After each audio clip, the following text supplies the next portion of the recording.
It was a first sunny day in a long time. Well, not anymore. And I felt like I had only one foot.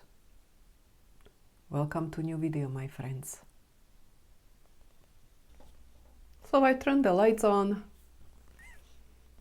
and let me explain a little bit, because that intro sounded a little crazy, right? So what really happened again? Because that's what it seems like with me in these last few months and even years. There is always something, I would say. Or you know what is another favorite of mine? I would say, you would not want to be me. Or, even better, it's so hard to be me. Maybe it would be better if I had different kind of personality. Maybe it would be better if I could think a little differently. And maybe it would be fabulous if I was not that sensitive. And that brings me to that book I was reading that I finished. And I promised I'll say few things about it, and I will at the end of this video. I even add some little readings, something that stood out, something that hopefully will resonate and stick to this head of mine, to this mind of mine. But let's go back to that 1 foot story. So yesterday I went to a doctor, and it was a pretty scary day, because what happened around a midday,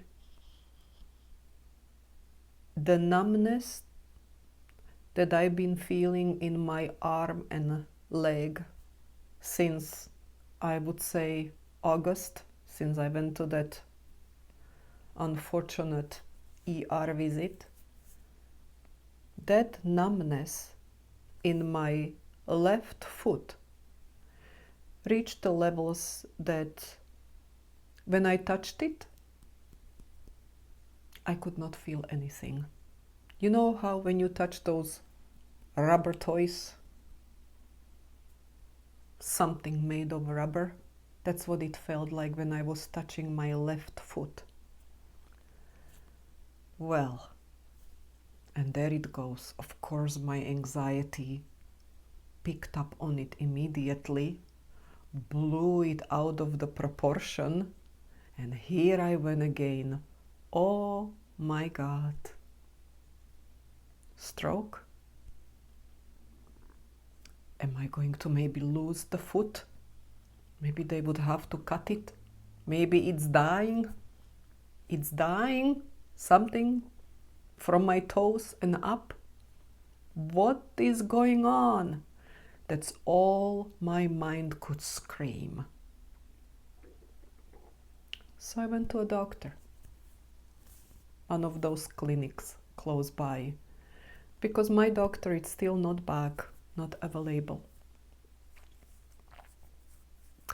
Well, after hours of waiting, which always happens when you don't have appointment, I get in. There is this young girl, a nurse practitioner. I explained everything that was going on. I gave her details. I gave her my history. She listened. And she even checked me out, which I was very pleased. Maybe because I was really asking for it. And after talk we had, she just kept asking me, what is it really, Jana, that you want to hear from me? What do you want to hear from me? Well, I told her I wanted to hear that I was not having a stroke. That there is actually never a chance of having stroke because my foot goes numb. There may be something else, something not as serious as the stroke, which I dread so much. Maybe to tell me that my foot is not dying. And maybe to point me to some direction how to really figure out what the heck was wrong with me. Because I really don't know. So her diagnosis was radiculopathy. And I had to practice this one for you. Radiculopathy, which is basically irritation, inflammation, some kind of something very wrong, definitely, when the foot goes numb, with the nerves. So it can be the cervical one, it can come from like the middle of the spine, or the lower back, the lower spine. Well, since it's foot, and then it's also many times my arm, I guess I have a cervical and then a lower back one too. Radiculopathy. Well, I didn't want steroids. I told her I would not take antidepressants, which is always a first choice for any doctor I've been to so far. So she mentioned this functional medicine. She said, "Are you familiar with functional medicine?" I didn't put two and two together that functional medicine is basically that naturopathic, right? More natural approach, treating disease, maybe not just with prescription medications, but by different means. So I came home and I Googled it. And here is what the Google said. What is functional medicine? According to Wikipedia, functional medicine is a form of alternative medicine that encompasses a number of unproven and disproven methods and treatments. It has been described as pseudoscience, quackery, and at its essence a rebranding of complementary and alternative medicine. Now, what really stuck with me from what the Mr. or Mrs. Google said was the word quackery. So I Googled, I asked what the quackery meant. And this is the answer I got. Okay, Google, what is quackery? According to Wikipedia, quackery, often synonymous with health fraud, is the promotion of fraudulent or ignorant medical practices. A quack is a fraudulent or ignorant pretender to medical skill, or a person who pretends, professionally or publicly, to have skill, knowledge, qualification or credentials they do not possess. A charlatan or snake oil salesman. So here we go.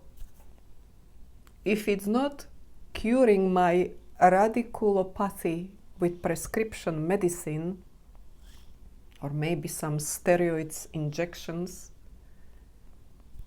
then it's curing it with quackery.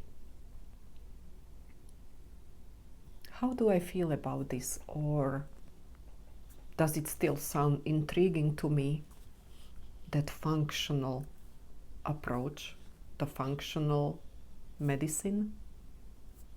Oh yeah, it does. And I have read a tons of information since. I spent afternoon researching what's really functional therapies, what a doctor who would be a functional one would do with you. Sounds pretty good to me. So I think I might be applying some of that quackery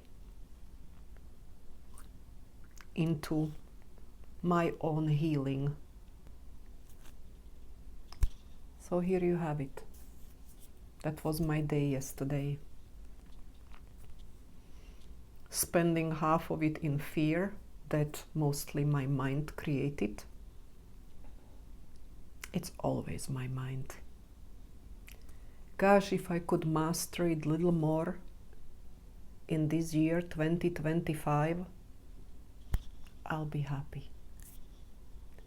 That's all I want. So I will add few readings from that book. But I will say one thing. If nothing else, reading through that book and choosing the things that spoke to me, in a way helped me,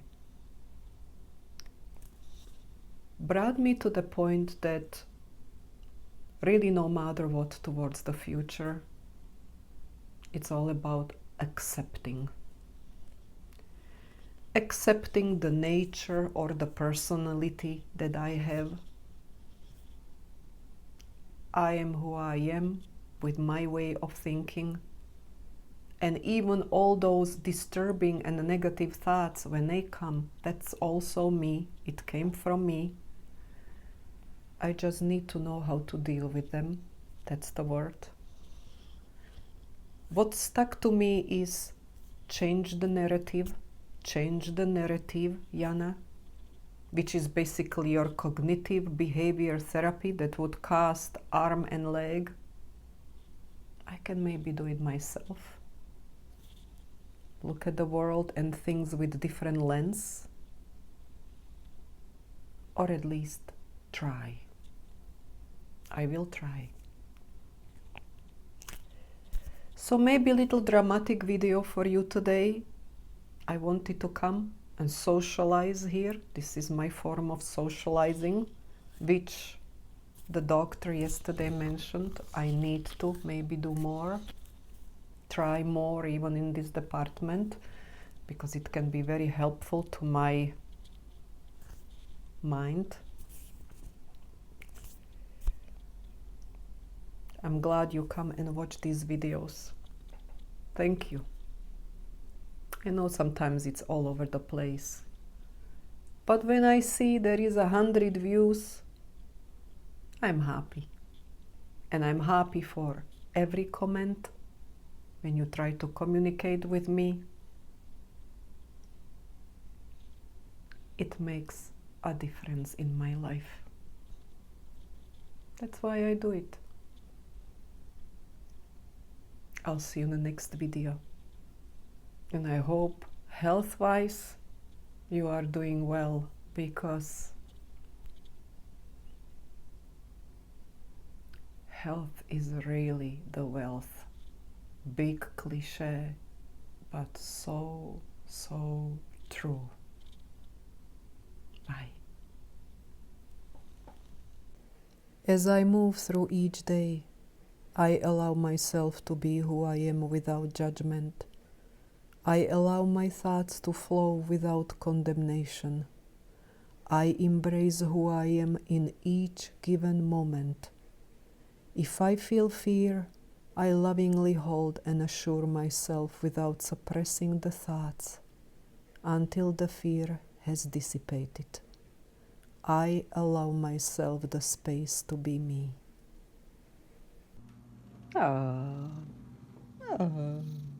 What? What, Putty, what? Yeah? What do you want? You tapping me for? What? What would you like? Oh, we know what you like. Oh, yeah? Another tap? Yeah? And now dancing? Dancing queen, na na na. Yeah? One more tap? No? Okay, so settle down. Yes, of course I'll pet you. You know I always do.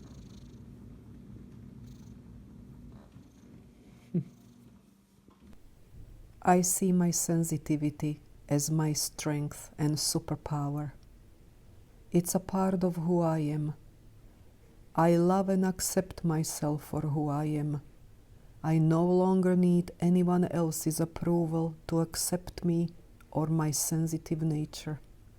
I no longer forsake myself nor beat myself up for being a sensitive soul. My sensitivity serves a purpose. My soul chose me to experience this for a reason. Sensitivity is a rare gem that I feel privileged to have.